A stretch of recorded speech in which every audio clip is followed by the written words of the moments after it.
अस्सलामुअलैकुम। The special report with Mudassar Iqbal के साथ हाजिर खिदमत है। नाज़रीन, पाकिस्तान की जानिब से हमेशा से ये कोशिश की गई कि जनूबी एशिया के अमन के लिए पाकिस्तान बढ़ चढ़ कर कोई ना कोई ऐसा अमल करे कि जिससे ख़ित्ते के तमाम ममालिक और पाकिस्तान और ख़ास तौर पर भारत और अफ़गानिस्तान में अमन की सूरत हो। पाकिस्तान ने हमेशा से कोशिश की कि अपनी सरज़मीन पर किसी न किसी तरह से जो दहशत गर्दी के एलिमेंट्स हैं उनका ख़ात्मा किया जाए, चाहे वो पाकिस्तान की मशरक़ी सरहद या पाकिस्तान की मगरबी सरहद को किसी तरह से मुतासिर कर रहे हों।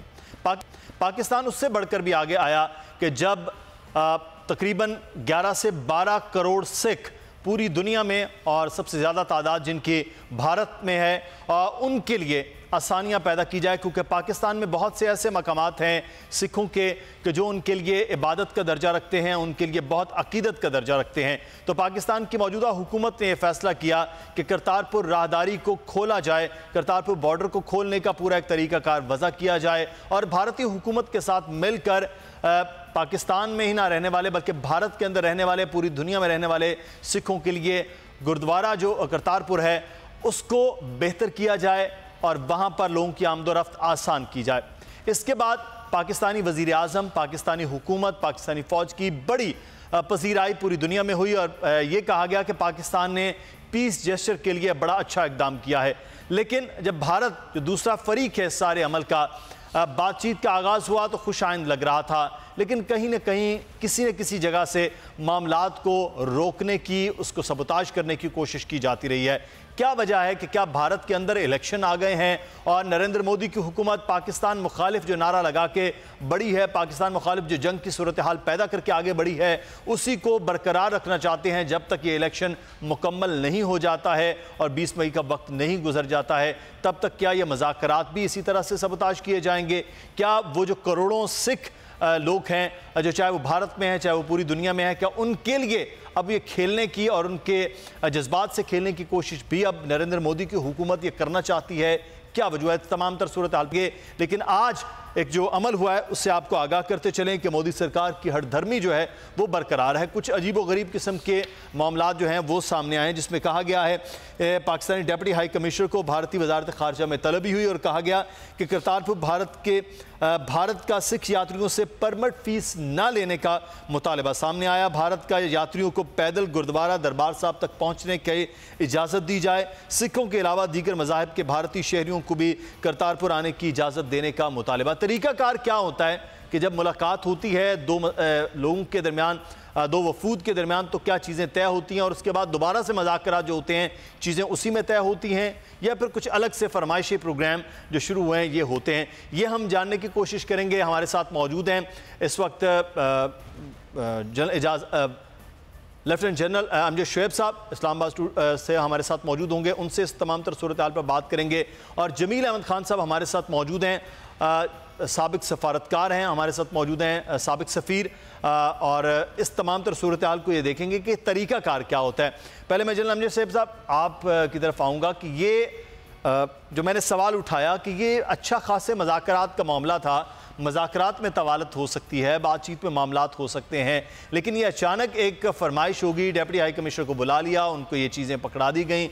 और दूसरी जानिब जो सवाल था कि अभी मरहला आखिरी बाकी है इंतखाबात का, तो इंतखाबात तक कोई ऐसी चीज़ करना नहीं चाहती मोदी हुकूमत जिससे कहीं ना कहीं उनको नुकसान हो, कांग्रेस के लिए फ़ायदा हो जाए या फिर पाकिस्तान के लिए पूरी दुनिया में जो पजीराई हो रही है उसमें मज़ीद इजाफा हो? आपको क्या लग रहा है इस मज़ाकरात के सबोताज होने का जो पहला पंच किया है भारत ने?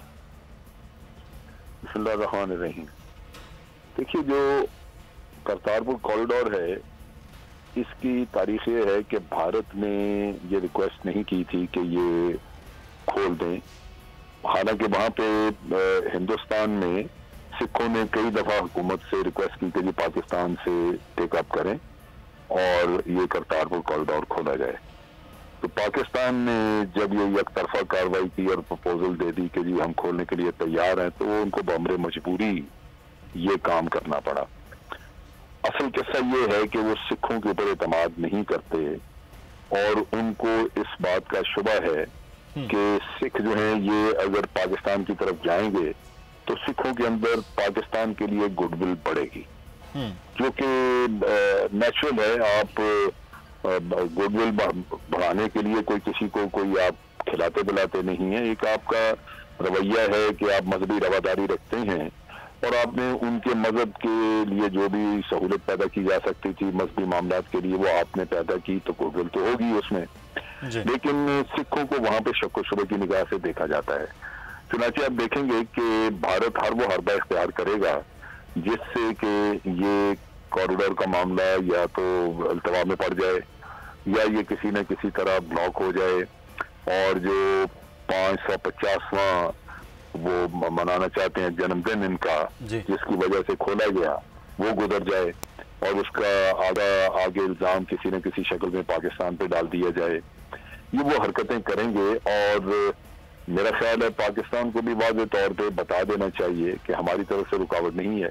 पहले भी जब ये मुज़ाकरात हुए तो उसमें भी वो उन्होंने इस तरह के इशू खड़े करने शुरू किए जिनसे लगता था कि वो रुकावटें डाल रहे हैं। मिसाल के तौर पे पाकिस्तान ने कहा कि हम रोजाना की बुनियाद पे 500 लोगों को अकोमोडेट कर सकेंगे। अब लाजमी बात है कि यहाँ पे जहाँ उन्होंने आना है गुरुद्वारे के पास वहाँ ठहरने की जगह चाहिए, लोगों के अगर रात का क़याम है तो उसके लिए इंतजाम चाहिए।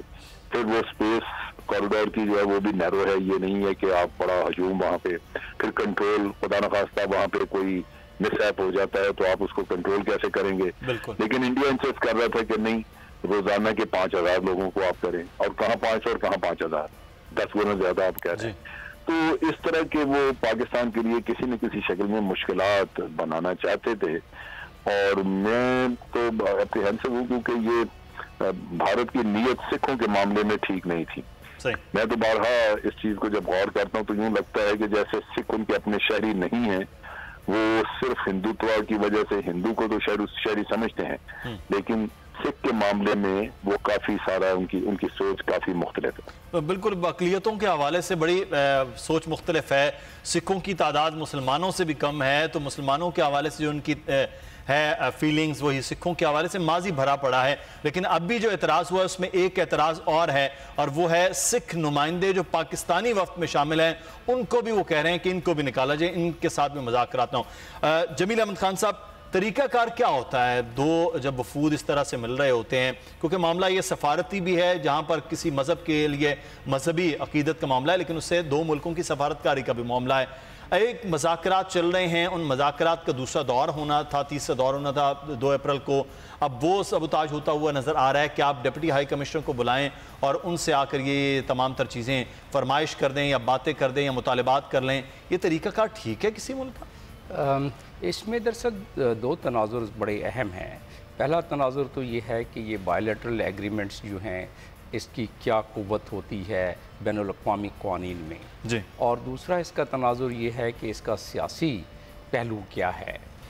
तो पहले तनाजुर की अगर बात करें तो जो जितने भी एग्रीमेंट होते हैं जिसकी तरफ हम रवाना थे, जिसकी तरफ हम गामजन थे कि एक एग्रीमेंट हो जाए, ये हमारा बायलैटरल जिसमें कि कॉरिडोर को खोल दिया जाए सिखों के लिए ताकि वो अपने मजहबी रसूमात अदा कर सकें। तो उसमें उसको स्ट्रेंथ ये है एग्रीमेंट को, बायलैटरल एग्रीमेंट को, कि यूनाइटेड नेशन चार्टर के तहत ममालिक वो बायलैटरल एग्रीमेंट कर सकते हैं, मल्टीलैटरल एग्रीमेंट बहुत सारे ममालिक मिलकर कर सकते हैं रीजनल ऑर्गेनाइजेशन के तहत। तो एक दफ़ा जब ये हो जाए तो इसको अंडू करना बहुत मुश्किल हो जाता है। अच्छा। और इस मामले में तो फिर उस पर इंटरनेशनल बाइंडिंग्स आ जाती हैं। तो उस मामले में तो ये है कि इंडिया समहाउ वो इस लिहाज से हीले बहाने बना रहा है कि इंडिया को एहतमाल सियासी है दरअसल कि ये सियासी तौर पर हम लूज़ करेंगे और पाकिस्तान इससे गेन कर जाएगा। और उस एतबार से अगर देखा जाए तो इंडिया अपनी जियो पॉलिटिकल जियो स्ट्रेटेजिकल जो उसकी मूवमेंट है इस वक्त उसमें बहुत ज़्यादा कोशिश कर रहा है हाथ पांव मारने की कि किस तरह दुनिया को बाकी चीज़ों में भी उलझाए रखें पाकिस्तान के सिलसिले में। और मुझे तो इसमें कुछ एहतमाल आगे चल के और भी है कि इंडिया जब अपने बहाने शामिल करेगा तो उसमें से क्या हो सकते हैं, लेकिन उसका कबल अज़ वक्त होगी बात करना। लेकिन इस वक्त की अगर बात की जाए तो इंडिया 19 मार्च को बिल्कुल क्लियरली जब टेक्निकल मीटिंग हुई तो ये बात वाज़ेह थी कि 2 अप्रैल को ये मीटिंग दोबारा इसकी तय हो गई थी। और अब तब ये साफ जाहिर होता है इंडिया की तरफ से कि इसमें जो हीले बहाने बनाए जा रहे हैं, ख़ास तौर पे जो 27 मार्च को और 28 को जो वाक़यात हुए जिसमें हमने इंडिया के जहाज़ भी मार गिराए और इंडिया को बहुत बड़ी सुबकी हुई, तो उस एतबार से देखा जाए और इसी को अगर आप थोड़ी सी और 360 डिग्री व्यूज़ का अगर आप लें, इसका तकाबली जायज़ा अगर आप लें, तो इंडिया अपने हाथ पांव मार रहा है कि पाकिस्तान पे बाकी मामलात में भी प्रेशराइज़ करे, चाहे वो FATF हो, चाहे वो मसूद अजहर का मामला हो या बाकी मामलात हों। तो उसकी कोशिश यही है कि जो उसके एलाइज़ हैं, जिस तरह अमेरिका हो गया, बाकी ममालिक हो गए, उसके साथ मिलकर पाकिस्तान पर जितना प्रेशर डाल सकता है वो डाले। हमें क्या करना चाहिए इस पर अगर आप चाहेंगे तो मैं बता दूंगा, लेकिन इस वक्त जो मामला ये है कि इंडिया को ये भी एतमाल है कि पाकिस्तान ने ये कितनी ज़्यादा डिप्लोमेटिक खूबसूरत मूव की कि इसको इंडिया इनकार नहीं कर सकता था। इसमें 2-3 चीज़ें हैं कि दुनिया में इस पर बैनुल अक़वामी क़वानीन भी हैं कि जो मजहबी एतबार से जो सेक्रेड प्लेसेस हों, जो मुक़द्दस जगहें हों, चाहे किसी मज़हब के भी हों, उस पर एक्सेस होना चाहिए। इस पर यूनाइटेड नेशंस की कुछ ट्रीटीज़ भी हैं जिसमें पॉलिटिकल राइट्स भी हैं और बाकी राइट्स भी हैं, मजहबी राइट्स भी हैं। तो उस सिलसिले में तो इसमें उनको पता है कि जो सिख, आपने अभी ख़ुद बताया कि तकरीबन 12 करोड़ के करीब सिख्स हैं पूरे सिख दुनिया में, और बड़े ही बहुत ज़्यादा उनका इन्फ्लुएंस है। जैसे कनाडा में ले लें, अमेरिका में ले लें, यूरोप में ले लें। कनाडा में तो उनकी कैबिनेट में सिख हैं काफ़ी सारे, और डिफेंस मिनिस्टर उनका वहाँ है, और उस लिहाज से अमेरिका में बहुत कलीदी ओहदों पर हैं वो। तो उनके लिए इस करतारपुर की वही अहमियत है जो मुसलमानों के लिए मदीना मनव्वरा और मक्के की है। तो उसको उनके लिए ये बहुत अजीज़ है, और ये इंडिया को ये फ़िक्र खाई जा रही है कि सिख्स जो कि वैसे भी इंडिया से ज़्यादा खुश नहीं रहते, अपने बहुत सारे मामलात इंडिया उनको एक तफरीक की नज़र से देखता है। उस तफरीक की वजह से इंडिया सिख उनसे खुश नहीं है इंडिया से ज़्यादा, और वो यही सोचते हैं कि अगर पाकिस्तान के ये ज़्यादा करीब आ गए तो इंडिया को सियासी तौर पर उस पर नुकसान पहुँचेगा। और उस सिलसिले में वो जो 5000 की, जो अभी जनरल शुएब ने बात की, वो 5000 की जो उनकी फरमाइश आ गई अचानक, वो इसमें बहुत सारी पेचीदगियाँ पैदा करना चाह रहे हैं। पैदल जो सफ़र का मामला है वो भी बड़ा पेचीदा है कि वहाँ से क्रॉस करते हुए पाकिस्तान ने ये बात की कि वो एक बड़ी मज़ाक़ खेज़ बात उन्होंने की। इस मरतबा जो बहाना बनाया उन्होंने इसको कल, और वो बहाना ये बनाया कि ये आपने जिस तरह भी ख़ुद जिक्र किया कि जो 10 मेंबर की कमेटी अप्रूव की है पाकिस्तान की कैबिनेट ने, उसमें कुछ ऐसे एलिमेंट्स हैं जिस पे उनको एतमाल है, लिहाजा वो मज़ीद इंफॉर्मेशन मांगने के लिए इंडेफिनिट पीरियड के लिए, देखिए ना 2 अप्रैल को अगर उनकी नीयत में सच्चाई होती, और ख़ास तौर पे सिखों को इस मामले में बहुत उस चीज़ का इदराक है कि अगर इंडियन हुकूमत की, मोदी हुकूमत की अगर नीयत ठीक होती तो वो कभी नहीं वो ऐसा बहाना बनाते कि इसको एक ओपन डेट कर दे कि भाई जब तक चाहें इसको खींच के ले जाएं, और बीच में कोई ऐसी हरकत करे इंडिया कि जिसमें वो कहे कि जी ये तो पाकिस्तान के साथ मुमकिन ही नहीं है। लेकिन अब मामला ये है कि ये बॉटम्स अप प्रेशर जो है सिक्स बरादरी का इंडिया में, वो कम नहीं होने वाला है। ये प्रेशर के हवाले से मैं जनरल साहब से बात करूंगा, फिर आपसे कि पाकिस्तान इस पर क्या कर सकता है। जनरल साहब, आप जैसे बात करते कि शुरू से ऐसा लगता है माजी में वाक़यात भी बहुत बड़े ऐसे हैं कि शायद ये सिखों को अपनी उसी तरह से शहरी ही नहीं समझते हैं, लेकिन ये जो मामला अभी हुआ है बड़ा जेस्चर ज़बरदस्त आ रहा था, वहाँ लोग खुश थे कि ये खुलने वाला बॉर्डर। अब आपको लगता है कि किसी किस्म का ये प्रेशर बिल्डअप होगा मोदी हुकूमत पर इलेक्शन से पहले, या उनको लग रहा है कि यहाँ से तो इलेक्शन में भी कोई फ़ायदा हमें हासिल नहीं होना, इसलिए ये पत्ता भी खेला जाए? देखिए, पहली बात तो ये कि जो मैंने ये कहा था कि यूं लगता है जैसे सिख उनके शहरी नहीं है, उसकी बुनियादी वजह ये थी कि जब ये कॉरिडोर खोला जा रहा था तो लगता था कि भारत पे कुछ शुक्रगुजार नहीं है इस चीज का, वरना तो ये बड़ा एक तरफा चीज थी। बिल्कुल, मेरे ख्याल में मेरे नॉलेज में तो कोई और ऐसा माहिदा नहीं जहां पे एक मुल्क यकतरफा तौर पे दूसरे मुल्क के शहरियों को बगैर वीजा के अपने मुल्क में आने दे। आप ये दो तरफा तो कर लेते हैं कि आप हमारे शहरी उधर बगैर वीजा के जाएं, आपके इधर आए, वो इस तरह का कोई अरेंजमेंट हो तो वो दो तरफा तो यूरोपियन यूनियन है तो उधर मौजूद है इन जगहों, लेकिन ये यकतरफा पाकिस्तान ने करके दिया। भारत को शुक्रगुजार होना चाहिए था, लेकिन शुक्रगुजारी तो आप छोड़ें, जब हमने उनको इनवाइट किया कि जो उनकी यहाँ पे हम जो उसकी इंस्टॉलेशन सेरेमनी या ओपनिंग सेरेमनी कर रहे हैं, उसमें उनके वजीरों को, सुषमा स्वराज वगैरह को बुलाया, तो सिख मिनिस्टर जो उनकी खवातीन वगैरह थी उनको भेजा, खुद उनमें से कोई नहीं आया जी। तो वो लगता था कि इस पे वो नाखुश नहीं, उसको वो अहमियत नहीं दे रहे, वो नाखुश है, इस पे वो खुशी वाली बात नहीं है, कोई शुक्रगुजारी की बात नहीं है। तो वो एक स्टेप मदरली ट्रीटमेंट सिखों के लिए मौजूद था जैसे वो उनके शहरी नहीं। अब दूसरी तरफ ये है कि पाकिस्तान के लिए बड़ा जरूरी है कि वो should reach out to Sikhs, Indian Sikh भी, और खास तौर पे जो सिख कनाडा में हैं, बरतानिया में हैं, हांगकांग में हैं, मुख्तलिफ जगहों पे सिख हैं, उनको रीच आउट करना चाहिए ताकि उनके अंदर ये रियलाइजेशन रहे कि पाकिस्तान की तरफ से कोई रुकावट नहीं है, सही, अगर कोई रुकावट है तो वो भारत की तरफ से है।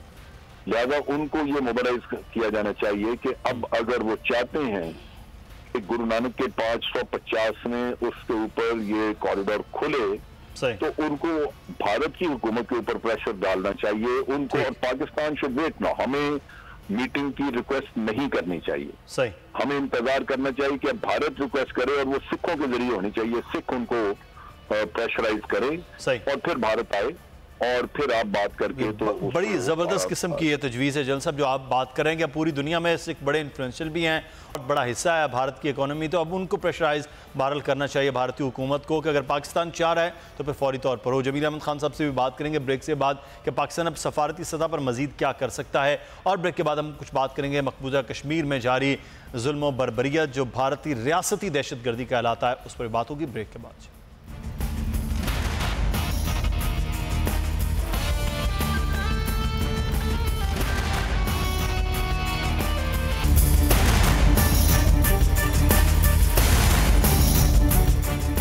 ब्रेक के बाद आपको खुश आमदीद कहते हैं। एक जानिब तो पाकिस्तान जब अमन की बात कर रहा होता है तो भारत की जानिब से हीले बहाने या टाल मटोल या उस अमल को सबूताज करने की बात हो रही है।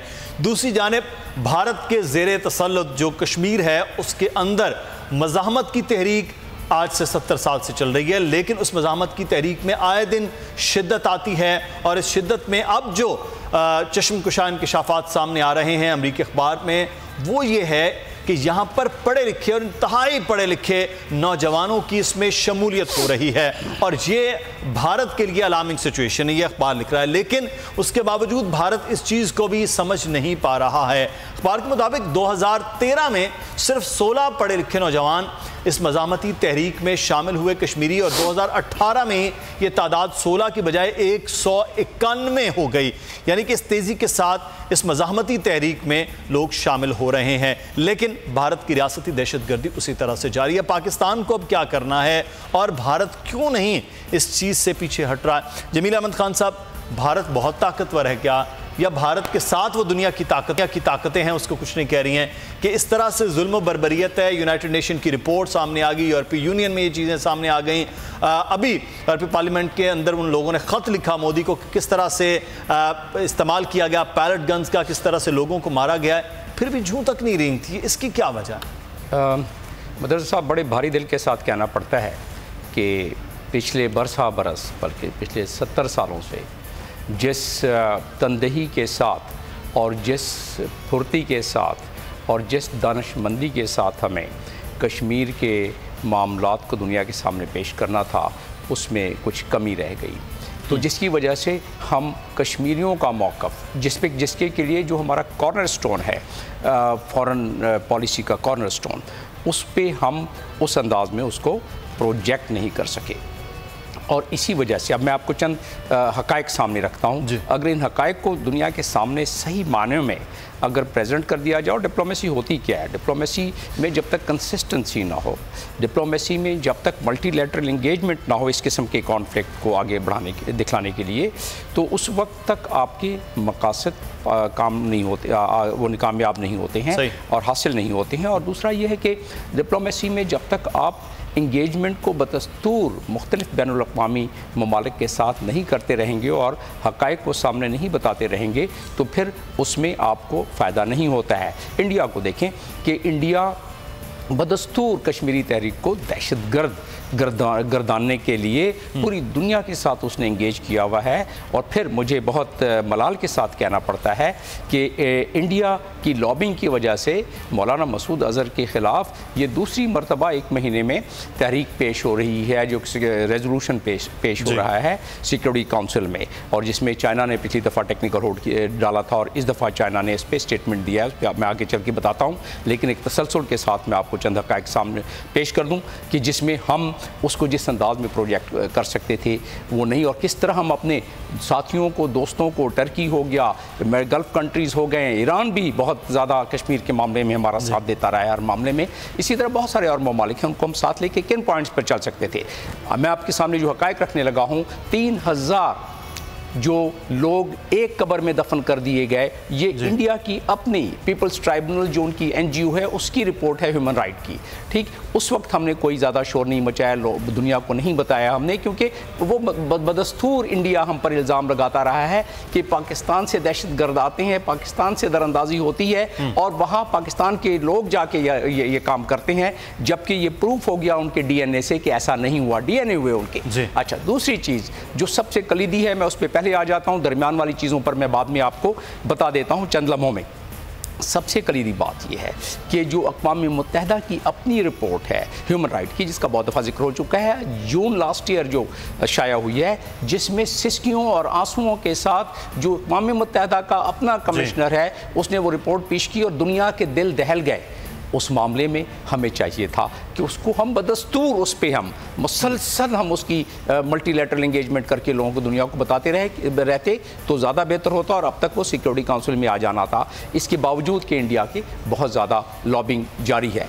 अच्छा, ये तो दो हो गई बातें कलीदी। अब आप आ जाएँ अक़वाम मुत्तहिदा की स्ट्रेंथ कश्मीरियों के पास क्या है, और उससे पहले मैं आपको उस पर तबसरा कर दूं कि कहाँ 16 थे, कहाँ 151 दानिश्वर भी इसमें शामिल हो गए हैं, बल्कि भी अब पूरी वादी जो है उसके लोग 90% लोग उसमें बल्कि ज़्यादा शामिल हो चुके हैं। जो और उसमें वो कहते हैं ना कि अफकार को पाबंद सलासल जो करोगे, तस्वीर के चिलमन से ज़या आती रहेगी, आपको मुज़ाहमत मिलती रहेगी, और जब आप जुल्म तादी करेंगे तो एक चीज़ बड़ी, अच्छा ये मैं आपको बताऊं कि यूनाइटेड नेशंस का इसमें ट्रीटी जो वो है, इस पे पहले से रेजोल्यूशन, यूनाइटेड नेशंस की जनरल असेंबली का रेजोल्यूशन 2649 है, जिसमें दुनिया में कहीं भी अगर हक़ खुद इरादियत के लिए कोई भी ग्रुप कोई अगर मुज़ाहमत करता है तो उसको दहशतगर्द नहीं कहा जा सकता। इसी तरह एक पॉइंट आपने बड़ा यहाँ पर है कि हमारी जानिब से क्या होता रहा और वहाँ क्या मामला, तो मुझे जनरल अमजद शेख साहब आपका करीब एक हफ्ता पहले का जुमला याद आ रहा है,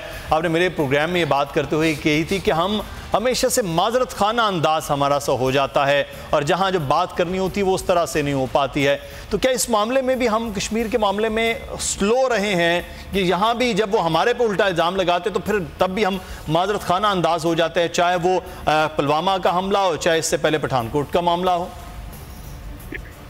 नहीं, मुदस्सर सिर्फ माजरत खाना नहीं, हमने बड़ी क्रिमिनल नेग्लिजेंस की है, बहुत ज्यादा। बल्कि यूं कह लो कि हमारे बहुत सारे लोगों ने इस तरह का रोल अदा किया है जो किसी न किसी शक्ल में भारत के लिए मुफीद रहा, हमारे लिए नहीं रहा। तो बड़ी सिंपल सी चीज है, दहशतगर्दी, वो टेररिज्म का नाम लेके पाकिस्तान को मोर्द इल्जाम ठहरा के कश्मीर उससे लिंक करता है कि जी कश्मीर में टेररिज्म पाकिस्तान करा रहा है। आप ये देखिए कि 70,000 लोग हमारे मारे गए, $123 बिलियन की हमारी इकॉनमी बर्बाद हुई, और फिर दुनिया को भारत जाके ये कहे कि भारत विक्टिम है और हम अग्रेसर हैं और दुनिया मान ले। उसकी सिर्फ वजह यही है कि हमने कभी भारत का चेहरा नहीं दिखाया। जितने वाकयात पे वो हमारे ऊपर इल्जाम आयद करता रहा है, वो वाकयात क्या हमने कहा जी हमने नहीं कराया, हमने तहकीक कर ली, लेकिन क्या अक़वाम आलम को कभी उस पर हमने एजुकेट किया या वो चीजें हकायक सामने रखे कि दुनिया को पता लगे कि भारत झूठ बोलता है? पहली दफा आपने पुलवामा के मामले में एम्बेसडर जो लोकल यहाँ पे मौजूद हैं फॉरेन कंट्रीज को उनको बुला के ब्रीफ किया, लेकिन अभी भी ये एफर्ट काफी नहीं है। सही, आपको अपने मीडिया को वो देना चाहिए कॉपी उसकी जो उन्होंने डोजियर भेजा, और वो डोजियर मीडिया पे, टेलीविजन चैनल पे दुनिया को दिखाया जाना चाहिए कि ये है चीज जो हमें देके तो ये कह के तो हमें कहते हैं कि जी आप अपने लोगों को फांसी लगा दें। कैसे लगा दें? सही। आप अखबारों के तराशे, फेसबुक से कोई चीज पकड़ के, कोई आप व्हाट्सएप से लेके हमें कहें ये देखें ये इसमें मैसेजेस पास हो रहे हैं। भाई मैसेजेस पास हो रहे हैं तो उनका लिंक किससे है? ये चीजें जो हैं ये दुनिया के सामने जब तक आप रखेंगे नहीं, तो घंटे के अंदर वो कहते पाकिस्तान ने कराया, और अगले घंटे के अंदर आपको नजर आएगा कि अमेरिका, बरतानिया, फ्रांस, जर्मनी, ऑस्ट्रेलिया सारे पैगाम दे देते हैं कि पाकिस्तान दहशतगर्दी बंद करे। जी हाँ, ये वो दुख है कि आपके लीडर खुद अगर कहें कि क्या हमें बॉम्बे भेजने चाहिए थे ये लोग, या डॉन लीक्स में जो कुछ था, या आज जो बिलावल बातें कर रहे हैं, ये वो चीजें सोचना चाहिए कि जो मुंह से निकाल रहे हैं इनके नताइज क्या होंगे। मैं आपको बताता हूं कि डॉन लीक्स में प्लांटेड स्टोरी थी, ये डिस्कस नहीं हुआ था वहां पे, लेकिन ये प्लांटेड स्टोरी थी, और कहा यह गया कि ये जो कलदम जमाते हैं, प्रोस्पेक्ट ऑर्गेनाइजेशन हैं, इनको हुकूमत पाकिस्तान यानी सिविल एडमिनिस्ट्रेशन जो है वो तो इनको कंट्रोल करना चाहती है, लेकिन फौज ये नहीं करने देती, ISI नहीं ये करने देती। इसके नतीजे ये हो सकते थे कि जो यूनाइटेड नेशन के डिक्लेयर्ड टेररिस्ट हैं, अगर उनको कोई भी इंटेलिजेंस एजेंसी यूनाइटेड नेशन को डिफाई करके अगर उनको सपोर्ट कर रही है, तो वो इंटेलिजेंस एजेंसी रोग इंटेलिजेंस एजेंसी डिक्लेयर की जा सकती है। एग्जैक्टली यही वो चीज है जो हो सकती है। और फिर आपने देखा कि इंटरनेशनल कोर्ट ऑफ जस्टिस में भारत में बड़ी मियां साहब के जो हदासराई थी वो उठाई वहां पे उन्होंने। तो असल प्रॉब्लम ये है कि एक तो होती है ना कि आपकी नेग्लिजेंस, कि आपने दुनिया के सामने अपना केस नहीं रखा और दुनिया के सामने भारत का शूट नहीं रखा। सही। लेकिन यहाँ नेग्लिजेंस नहीं, यहाँ यूं लगता है कि एक आपकी तरफ से एक उसको मदद मुहैया की जा रही है। बिल्कुल। हमारे पास आप ये देखिए कि भारत हमें सिर्फ कहता था कि नॉन स्टेट एक्टर्स ही आपके वो कर रहे हैं ये काम, कभी जैश मोहम्मद पे तो हमारे पास तो स्टेट एक्टर्स है जिसमें भारत मुलव्वस थी। सही। तो पाकिस्तान के पास तो फिर भी केस मजबूत था कि वो कुलभूषण यादव के हवाले से, और भारत जिस किस्म के इल्जाम लगाता है वो बड़ी। जी हाँ, उसको बाकायदा भारत की सरकारी मशीनरी सपोर्ट कर रही थी, पैसा दे रही थी, बिल्कुल उसको मिशन दे रही थी, उसके काम को मॉनिटर कर रही थी। हमने उन लोगों के सबके नाम भारत को मुहैया किए। सही। और हुकूमत पाकिस्तान आज दिन तक उसकी बात न करे। सही। ये इम्पोर्टेंट, बिल्कुल बड़ा इम्पोर्टेंट कि पाकिस्तान की हुकूमत क्रिमिनल नेग्लिजेंस जो है वो हमें नजर आए। मौलाना फजल रहमान कश्मीर कमेटी का आप लगा दें चेयरमैन। सर कश्मीर कमेटियों के तो शायद माजी जो है वो बहुत खौफनाक सा रहा है, तो उस पर वो हुआ ही नहीं है। मेरे वक्त भी खत्म हो रहा है। जनाब यूसुफ साहब बहुत शुक्रिया सर आपके वक्त का। जमील अहमद साबिक सफ़ीर हमारे साथ मौजूद थे, सर आपको भी बहुत शुक्रिया। नाज़रीन आगे बढ़ेंगे, एक और बड़ी खबर है और वो खबर आपको देते हैं, लेकिन उससे पहले चंद ही लम्हे पहले जो खबर हमारे पास आई थी वो थी वफाकी वज़ीर ख़जाना की। उन्होंने गैर रस्मी गुफ्तगू साफ़ियों से करते हुए की कि पाकिस्तान इस वक्त मुश्किल हालात में है, ख़जाने जो हैं वो खाली है, लेकिन हालात बेहतर हो रहे हैं तो ऑटोमेटिकली महंगाई का जो है वो एक तूफ़ान सा बनना शुरू हो जाता है।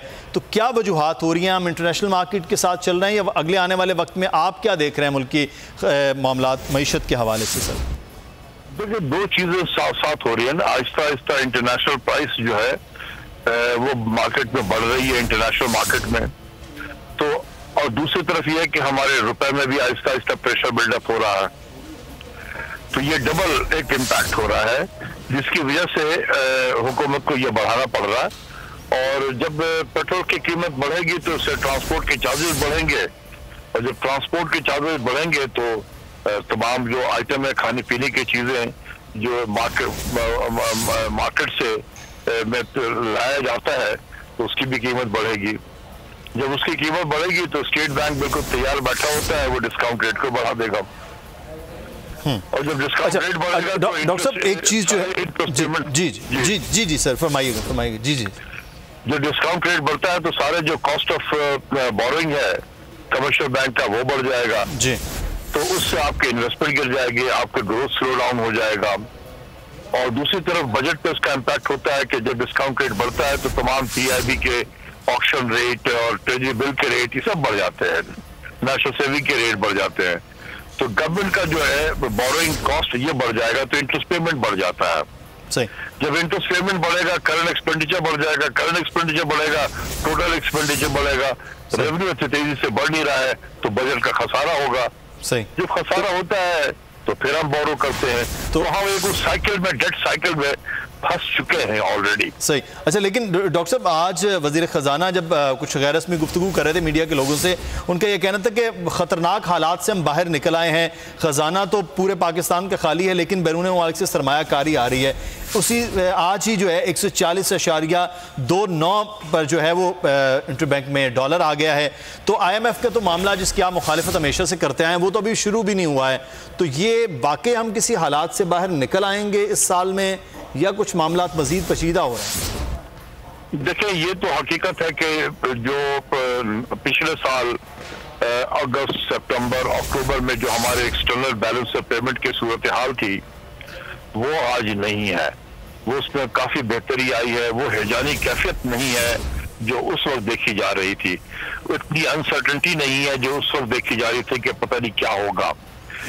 तो वो जो हमारे दोस्त अहबाब है, सऊदी अरब है, UAE है, चाइना है, इन्होंने जो पैसे हमें दिए उससे एक तरीके से हमारे रिजर्व में इजाफा हुआ, करेंसी में थोड़ी सी स्टेबिलिटी आई है।